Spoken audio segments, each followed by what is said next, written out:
Hi, I'm Anya Taylor-Joy, and this is my beauty edit.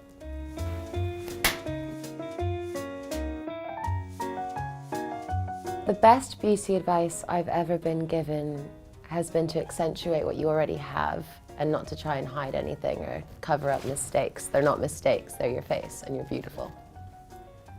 What you would always find in my handbag or in my trusty pouch, well,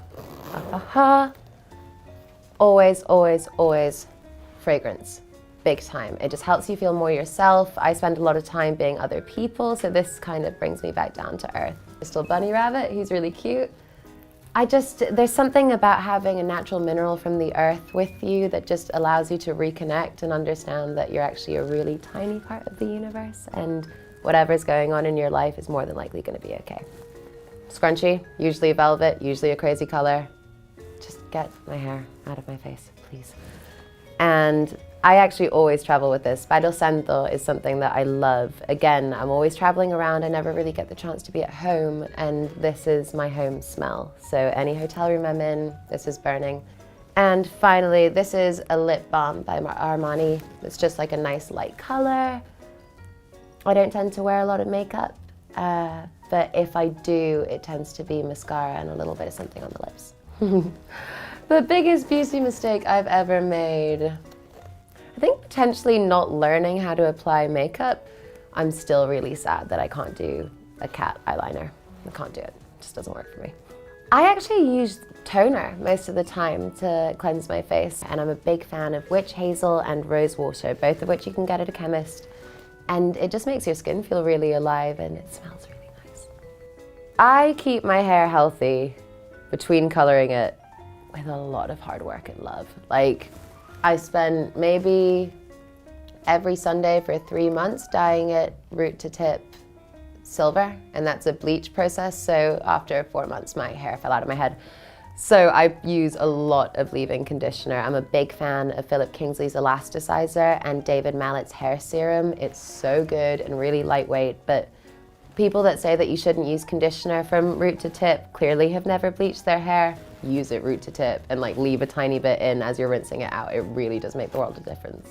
My all-time favorite lipstick, ooh. I'm a big fan of using products that aren't supposed to go certain places in certain places. So like I'll put eyeshadow on my lips and then put a little bit of lip balm on top of that, and that's my new lip color, and I'll go out with that. I do love either a dark purple or a deep red. Something vampiric really attracts me. My favorite mascara is the Hypnosis. I think that's how you say it, Hypnose, something like that, just a classier way of saying that.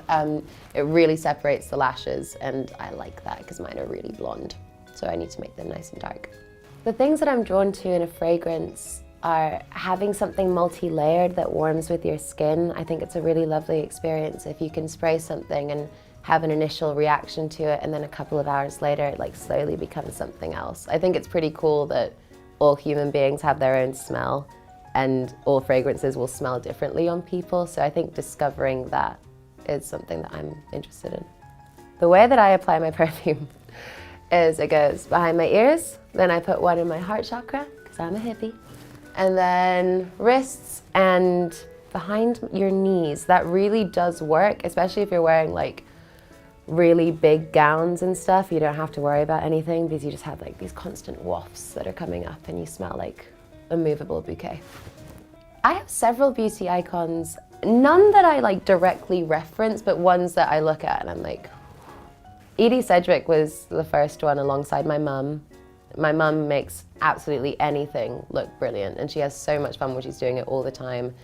Edie with the eyes and the short hair and the tights for leggings, oh, I loved it. And Frida Kahlo, just in everything. She's kind of my hero.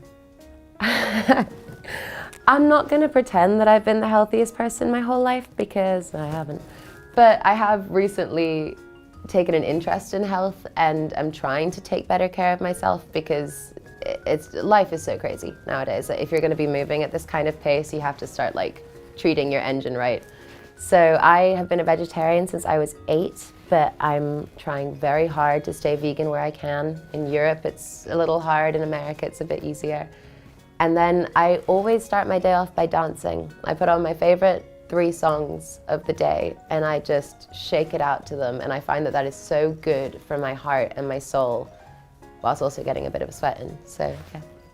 I think if you're exercising, it shouldn't feel like working out. Or if you're gonna say working out, it should feel like you're transmuting some kind of energy. Like, the idea of exercise as punishment is horrible to me. So I only want to do something that makes me feel good. My favorite way to relax, and it's come recently, is attempting utter self-care and love. So I just bought myself some really nice pajamas, and I get home and I run myself a bath with lots of salts and some rose absolute oil in there, and then I slip on my really slinky pajamas and listen to Etta James and sit down and read, and nobody talks to me.